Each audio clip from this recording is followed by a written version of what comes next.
হযরতে আবু হুরায়রা রাদিয়াল্লাহু তাআলা আনহু বলেন, আমি আল্লাহর রাসূলকে বলতে শুনেছি, একবার আল্লাহর রাসূল সাল্লাল্লাহু আলাইহি ওয়াসাল্লাম বলতেছেন, এই পৃথিবীর মধ্যে দুইজন বাচ্চা সন্তান ছিল যারা মায়ের কোলে থাকা অবস্থায় কথা বলছে।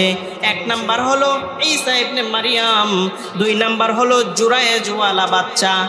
এবার সাহাবায়ে কেরাম জিজ্ঞাসা করলো, ইয়া আল্লাহর রাসূল, ঈসা ইবনে মারিয়ামকে তো চিনলাম, কিন্তু এই জুরায়েজওয়ালা বাচ্চাকে যে মায়ের কোলে থাকা অবস্থায় কথা বলেছে।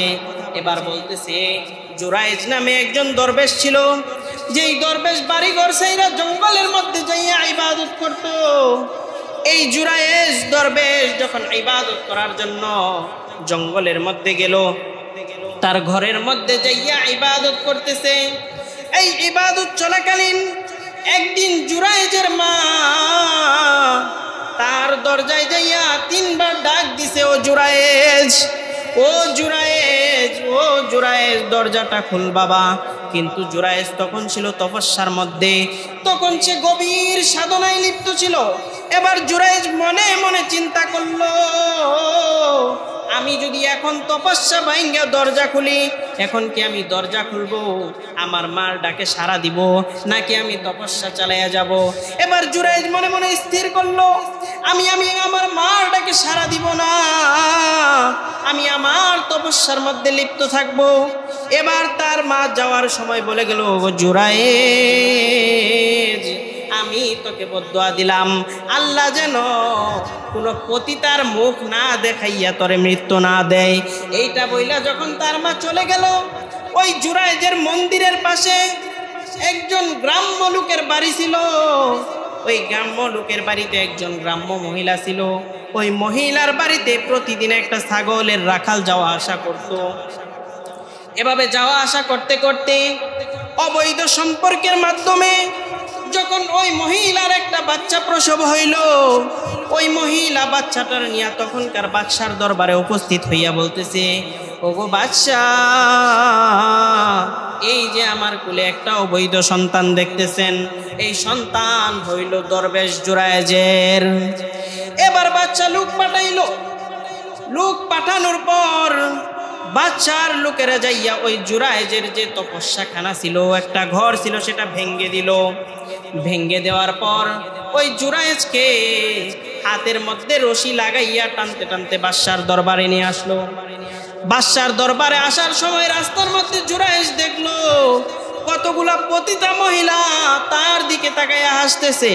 ওই যে তার মায় বদদুয়া ছিল, ওগো জুরায়েজ, তোরে আল্লাহ যেন পতিতা মহিলা না দেখাইয়া মৃত্যু না দেয়।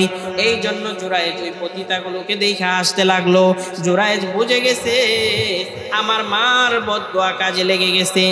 এবার যখন জুরায়েজকে বাদশার দরবারে উপস্থিত করা হইল, বাদশার দরবারে উপস্থিত করার পর জুরায়েজকে বাদশা জিজ্ঞাসা করলো, ও সাধু জুরায়েজ, আপনাকে তো আমি ভালো মনে করতাম, কিন্তু আপনি একই কাজ করলেন, এই গ্রাম্য মহিলার সাথে জিনা করলেন। এই গ্রাম্য মহিলার সাথে জিনা করার কারণে এই যে গ্রাম্য মহিলার হাতে যেই সন্তান, এই সন্তান আপনার ওরসের সন্তান। এবার জুরায়েজ ডাক দিয়া বলে, ওগো বাদশা, আমি কিছু বলবো না রে বাদশা, যা বলার এই কুলের সন্তান বলবে।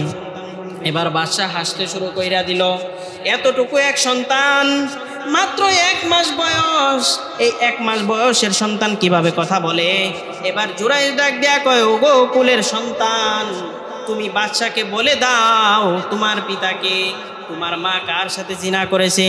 এবার ওই 1 মাসের সন্তান কুল থেকে ডাক দিয়া বলে, ওগো বাদশা, এই জুরায়েজ আমার পিতা নয় রে বাদশা, আমার সাথে জিনা করেছে।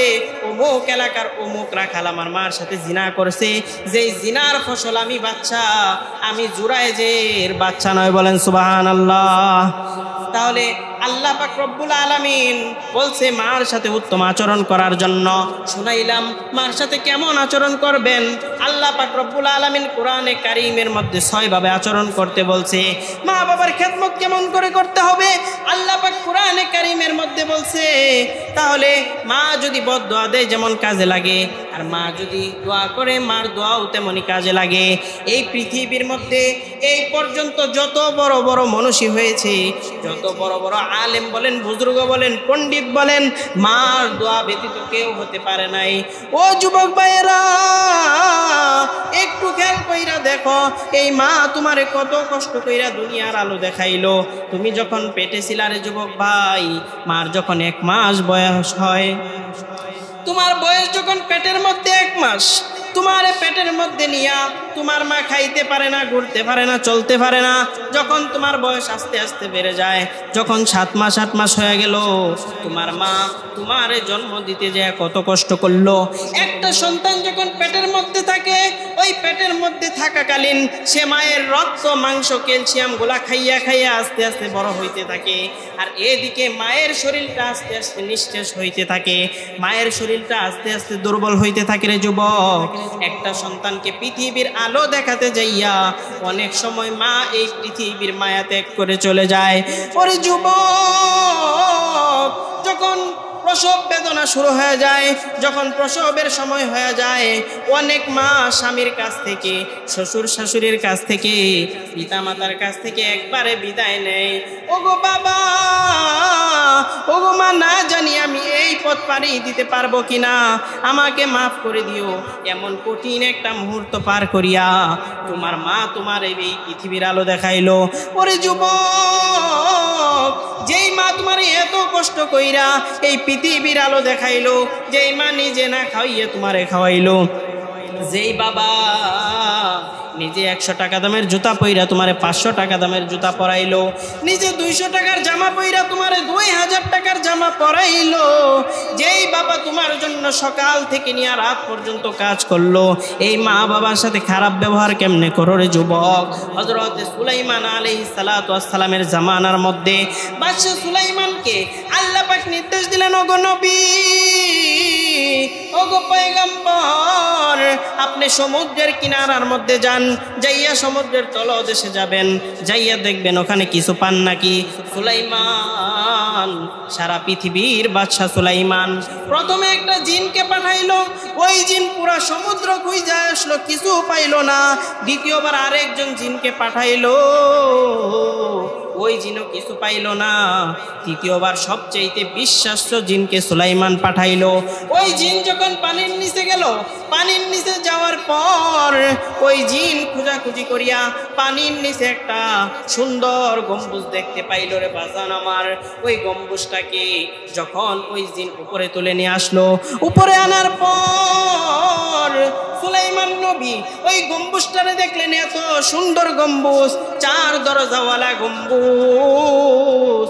ওই গম্বুজটারে সুলাইমান আলাইহিস সালাতু ওয়াস সালাম যখন পানির উপরে নিয়ে আসলেন, পানির উপরে আনার পর দেখতেছেন তার দরজাগুলো অনেক সুন্দর। সুলাইমান নবীর কৌতূহল জাগলো, এত সুন্দর গম্বুজ আল্লাহ কেন আমারে পানির নিচ থেকে তোলার আদেশ দিলেন? এই কৌতূহল নিয়া হযরত সুলাইমান আলাইহিস সালাতু ওয়াস সালাম ওই গম্বুজের ভিতরে প্রবেশ করলেন। প্রবেশ কইরা দেখে এক যুবক ওই গম্বুজের ভিতরে নামাজরত অবস্থায় আছে। বলেন সুবহানাল্লাহ। খেদমতে মা দর পে দর কুন সুবহ শাম, খেদমতে মা দর পে দর কুন সুবহ শাম। ওই যুবককে হযরতে সুলাইমান আলাইহিস সালাতু ওয়াস সালাম জিজ্ঞাসা করতেছে, ওগো যুবক, তুমি এমন কোন আমল করলা রে যুবক? কোন আমল কারণে, কোন মর্যাদার কারণে, কোন আমলের কারণে আল্লাহ পাক তোমাকে এমন মর্যাদা দান করলেন যার কারণে তুমি সমুদ্রের নিচে পানির মধ্যে আমল করতেছ? ওই যুবক ডাক দিয়ে কয়, ওগো পয়গম্বর, আমি আজকে এই সমুদ্রের নিচে, আজকে থেকে না, অনেক বছর যাবত আমি এই সমুদ্রের নিচে আমল করতেছি। আমার শুধু একটাই আমল, আর কোনো আমল নাই। বলে কি আমল? ডাক দিয়া বলে, পয়গম্বর, আমার পিতা মাতারে আল্লাহ বয়স দিছিল 70 বছর। কত বছর? কত বছর? 70 বছর। আমার পিতা মাতা যখন 70 বছর বয়স ছিল, আমি বুঝমান হওয়ার পর থেকে আমার পিতা মাতার খেদমত শুরু কইরা দেই। আমার মাতা ছিল অন্ধ, আমার পিতা ছিল বিকলাঙ্গ, কোনো কাজ করতে পারে নাই। আমি সারাদিন কাজ করতাম। সারাদিন কাজ করার পর রাত্রেবেলা যখন বাড়িতে আসতাম রে নবী, বাড়িতে এসে আমি ঘুমাইতাম না। সারাদিন বাহিরে কাজ করতাম, রিজিকের জন্য করতাম। রাত্রেবেলা বাড়িতে এসে আমি আমার পিতা মাতার খেদমত করতাম। এমনিভাবে একদিন নয়, 2 দিন নয়, আমি 70 বছর আমার পিতা মাতার খেদমত করেছি। এই খেদমতের পর আমার পিতা যখন দুনিয়া থেকে বিদায় নেবেন, বিদায় নেওয়ার আগে আল্লাহর কাছে আমার জন্য একটা দোয়া করছেন। সেই দোয়াটা হলো, আল্লাহর কাছে আমার পিতা বলে গেছেন, ওগো আল্লাহ, আমার সন্তানকে তুমি এমন জায়গায় আমল করার তৌফিক দিও যেখানে শয়তান বাধা দিতে পারবে না। আমার মা যখন ইন্তেকাল করে, আমার মা ইন্তেকালের পূর্বে একই দোয়া করলেন, ওগো রব, আমার সন্তানকে এমন জায়গার মধ্যে আমলের সুযোগ করে দিও যেখানে শয়তান বাধা দিতে পারবে না। এবার সুলাইমান পয়গম্বর ডাক দিয়া বলে, ওগো যুবক, তুমি কোন নবীর জামানার মধ্যে এই পানির নিচে আসিলা? সে ডাক দিয়া বলে, আমি হযরত ইব্রাহিম আলাইহিস সালাতু ওয়াস সালামের জামানার মধ্যে এই সমুদ্রের কিনারে আসছিলাম। সমুদ্রের কিনারে আসার পর এই সুন্দর গম্বুজটা দেখলাম। যখন নামাজের সময় হয়ে গেল, এই গম্বুজের ভিতরে ঢুকছিলাম। এই গম্বুজের ভিতরে ঢোকার পর একটা ফেরেশতা এই গম্বুজটারে নিয়ে পানির তলদেশে চইলা গেল।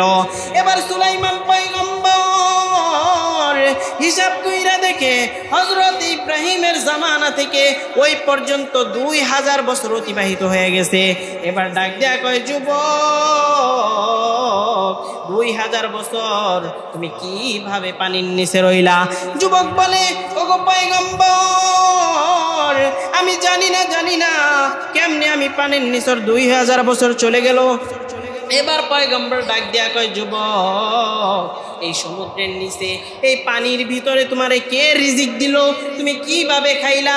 এবার ডাক দেয়া কয়, নবী গো, আমার যখন ক্ষুধা লাগতো তখন আমি দেখতাম সবুজ রঙের একটা পাখি মানুষের মাথার মতো একটা পুতলা নিয়ে আমার কাছে আসতো। আমি আইসা আমার ওইটা দিত, আমি ওইটা খুইলা কিছু খাবার পাইতাম রে নবী। ওই খাবার খাওয়ার পর আমার কোনো পানির পিপাসাও লাগে নাই, আমার কোনো ক্ষুধাও লাগে নাই।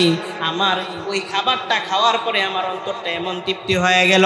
ভাইয়েরা আমার, বন্ধুরা আমার, এবার ওই যুবককে সুলাইমান পয়গম্বর জিজ্ঞাসা করে, ও যুবক, তুমি এখন এই পৃথিবীতে থাকতে চাও, আমাদের সাথে থাকতে চাও, নাকি আবার ওই পানির নিচে চলে যেতে চাও? এবার যুবক ডাক দেয়া কয়, নবী গো, আমারে আপনি ওই পানির নিচেই পাঠাইয়া দেন। ওইখানে আমি জান্নাতের সুখ শান্তি পাইতেছি, বলেন সুবহানাল্লাহ। ওইখানে আমি জান্নাতের মজা উপভোগ করতেছি গো নবী। এবার সুলাইমান আলাইহিস সালাতু ওয়াস সালাম ওই জিনদেরকে নির্দেশ দিলেন, যাও যাও, তাকে পানির নিচে দিয়ে আসো। ওগো যুবক, তখনও তো মা ছিল, এখনো তো আমার মা আছে। ওগো যুবক, যাদের মা বাবা এখনো বেঁচে আছে, 2টা হাত ধইরা বলি, 2টা পা ধইরা বলি, আজকে থেকে বাবা মার সাথে কেউ খারাপ ব্যবহার করব না। আল্লাহ পাক রব্বুল আলামিন পবিত্র কুরআনুল কারীমের সূরা বনী ইসরাইলের 23 এবং 24 নম্বর আয়াতের মধ্যে, সূরা লোকমানের 14 নম্বর আয়াতের মধ্যে, তিরমিজি শরীফের 1897 নম্বর হাদিসের মধ্যে, 1898 নম্বর হাদিসের মধ্যে, 2001 নম্বর হাদিসের মধ্যে বলতেছেন, রিদর রব্বি ফি রিদল ওয়ালিদি ওয়া সাখাতুর রব্বি ফি সাখাতিল ওয়ালিদি। যদি কোনো সন্তানের প্রতি পিতা সন্তুষ্ট হয়ে যায়, যদি কোনো সন্তানের প্রতি মাতা সন্তুষ্ট হয়ে যায়, ওই সন্তানের প্রতি আল্লাহ তাআলাও সন্তুষ্ট হয়ে যায়। যদি কোনো সন্তানের প্রতি পিতা অসন্তুষ্ট হয়ে যায়, যদি কোনো সন্তানের প্রতি মাতা অসন্তুষ্ট হয়ে যায়, ওই সন্তানের প্রতি আল্লাহ তাআলাও অসন্তুষ্ট হয়ে যায়, বলেন নাউজুবিল্লাহ। পিতা মাতার সাথে কেমন আচরণ করবা আল্লাহ পাক রব্বুল আলামিন তো কোরআনে কারিমেই বলে দিলেন। সুতরাং এখন আমরা বুঝতে পারলাম ও ভাইয়েরা আমার, যাদের পিতামাতা এখনো জীবিত আছে, এই পিতামাতার সাথে আমরা কখনো খারাপ ব্যবহার করব না। যেই পিতামাতা নিজে না খাওয়াইয়া আমাদেরকে খাওয়াইছে, দুইটা চক্ষু একটু বন্ধ কইরা চিন্তা কইরা দেখো তো, আজকে তোমার পিতামাতা আছে, তোমার মনে হয় দুনিয়ার মধ্যে সব আছে, তোমার পিতামাতা একদিন থাকবে না, সেদিন বুঝবারে যুবক, এই পিতামাতা না থাকলে এই দুনিয়ার মধ্যে তোমার কি নাই। তুমি আজকে যত বড় অপরাধ করো না কেন, যত দোষ করো না কেন, তোমার যত বিচার সালিশ হোক না কেন, তোমার আশ্রয়ের একটা জায়গা আছে, তুমি জানো আমার বিশ্বাসের একটা জায়গা আছে। তুমি যত বড় অপরাধ করোই না কেন, তোমার পিতামাতা আছে তোমাকে সাহায্য করার জন্য। আজকে যাদের পিতামাতা নাই, ওই অন্ধকার কবরে ঘুমায় আছে, ও মুরব্বী বাবারা, আপনারা ভালো করে বুঝবেন, আজকে যাদের পিতামাতা নাই একটু স্মরণ কইরা দেখেন, ওই পিতামাতা কত আদর কইরা এই দুনিয়ার মধ্যে আপনারে লালন পালন কইরা আজকে অন্ধকার কবরের মধ্যে ঘুমায় আছে।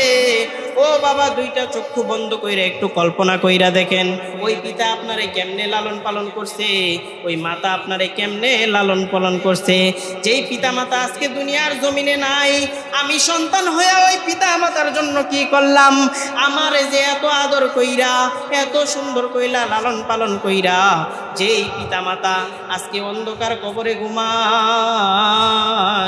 এই পিতা মাতার জন্য আমি কি করলাম। ও যুবক ভাইয়েরা, তোমাদেরকে বলি রে ভাইয়েরা, আর কোনোদিন পিতা মাতার সাথে খারাপ ব্যবহার করবা না, পিতা মাতার সাথে খারাপ আচরণ করবা না। একটা কথা যাই না করে যুবক, তুমি যতক্ষণ বাড়ির বাইরে থাকো, যদিও রাত 2টা 3টা ভাইজা যায়, একটু পরীক্ষা কইরা দেখো, এত গভীর রজনীতে যখন তুমি বাড়ির মধ্যে ঢুকবা, এই বাড়ির মধ্যে ঢুকার পর দুনিয়ার সব মানুষ ঘুমাইতে থাকবে, তোমার স্ত্রী সন্তান ঘুমাইতে থাকবে, তোমার সবাই ঘুমাইতে থাকবে, কিন্তু তোমার জনম দুখুনি মা একটা ডাক দিয়া দেই করে যুবক, এক ডাক দেওয়ার পরে আর কোনো ডাক দিতে হয় না। ওই মা সাথে সাথে ডাক দিয়া বলে, বাবা আইসনি। এই মার সাথে কেমনে বেয়াদবি করো, এই বাবার সাথে কেমনে বেয়াদবি করো, যেই বাবা নিজের শরীরের রক্তরে পানি বানাইয়া সকালবেলা গাড়ি নিয়া, সকালবেলা কোদাল নিয়া যার যার কাজে বের হয়ে যায়, সারাদিন কোন দিকে তাকে কাজ করে, কার জন্য কাজ করে রে যুবক। এই সারাদিন কাজ করার পর ওই পিতা যখন বাড়িতে আসে, আজকে তো জামানার অবস্থা এমন হয়ে গেছে, আজকে পিতা মাতা থেকে কোনো কিছু আদায় করতে চাইলে আমরা একেবারে ঠেক দিয়া বসি, আমার মোবাইল লাগবে দিতেই হবে, আমার বাইক লাগবে দিতেই হবে, এমনভাবে ধরি, একটু চিন্তা করি না আমার পিতার কাজটা কি। আমার পিতা যে সারাদিন কষ্ট করে আসলো, আমার পিতা আমার জন্য এই যে 60 বছরের 50 বছরের 70 বছরের জিন্দেগিটা, নিজের জীবনটারে কয়লা বানায় ফেললো। যুবক, বুঝবা বুঝবা সেদিন বুঝবা যেদিন এই পিতা মাতা থাকবে না। এমন বুঝা বুঝবা যেই দিন পিতা মাতা থাকবে না, সেদিন বুঝবা এই মা না থাকার কি যন্ত্রণা, এই পিতা না থাকার কি যন্ত্রণা, এই মা না থাকার কি যন্ত্রণা। আল্লাহ পাক তো এই কারণেই বলে দিছে, 1 নাম্বার আমি আল্লাহর ইবাদত করো, 2 নাম্বারে তোমার পিতা মাতার খেদমত করো। এই পিতা মাতার খেদমতের মধ্যেই দুনিয়ার সন্তুষ্টি, আল্লাহর সন্তুষ্টি, রবের সন্তুষ্টি। এই পিতা মাতার খেদমত করবো তো আমরা ইনশাআল্লাহ, সকলে বলেন পিতা মাতার খেদমত করবো তো ইনশাআল্লাহ। আর পিতা মাতার সাথে খারাপ ব্যবহার করব কেউ করব? কখনোই না। পিতা মাতা হলো দুনিয়ার মধ্যে সবচেয়ে বড় নিয়ামত। আগেই তো বললাম, এই পৃথিবীর মধ্যে আপনাকে যেই ভালোবাসুক না বাসুক, সব ভালোবাসার পিছনে কোনো না কোনো স্বার্থ আছে। একমাত্র যদি আপনাকে কেউ স্বার্থ ছাড়া ভালোবাসে, সেটা হলো পিতামাতা। মায়ের কেমন ভালোবাসা আমি একটু শোনাই। ও মা গো, তুমি ছাড়া এই পৃথিবীতে নেই কেহ আমার, থাকবে না যেদিন মা গো বুঝবো সেদিন আর।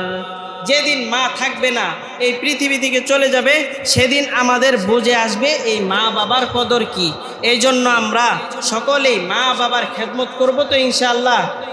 বাবার খেদমত করব তো ইনশাআল্লাহ? মা বাবার সাথে কেউ খারাপ আচরণ করব? এটাই আমি আপনাদেরকে শোনাই একটা গজলের মধ্যে। ও মা গো তোমার মতো লয় না কেহ আমায় বুকে টানি, আঁচল দিয়া মুছে না কেউ আমার চোখের পানি, আঁচল দিয়া মুছে না কেউ আমার চোখের পানি। চইলা গেলা কোন অজানায় আমায় নিলা না, পথে পইরা কান্দি আমি নাই যে ঠিকানা। চইলা গেলা কোন অজানায় খবর নিলা না, পথে পইরা কান্দি আমি নাই যে ঠিকানা। জীবন আমার যাইব কেমনে,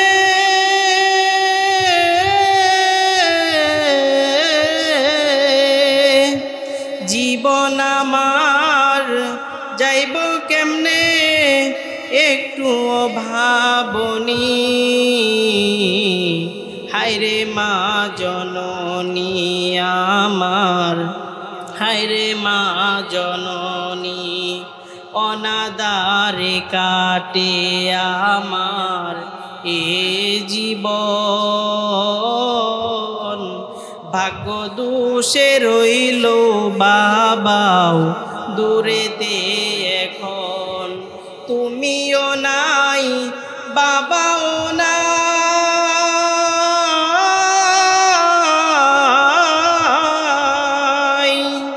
তুমিও নাই বাবাও নাই, দুঃখী আমি এমনি,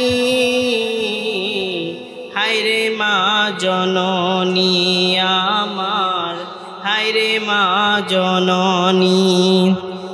আল্লাহ পাক রব্বুল আলামিন আমাদেরকে কয়েকটা কথার উপর আমল করার তৌফিক দান করুক, সকলে বলি আমিন। এবং পিতা মাতার খেদমত করে যেন আমরা আল্লাহ তাআলার কাছে যাইতে পারি, পিতা মাতার সন্তুষ্টি নিয়ে যেন আল্লাহ তাআলার কাছে যাইতে পারি, আল্লাহ আমাদেরকে সেই তৌফিক দান করুন, সকলে বলি আমিন। যারা সুন্নত করেন নাই আল্লাহ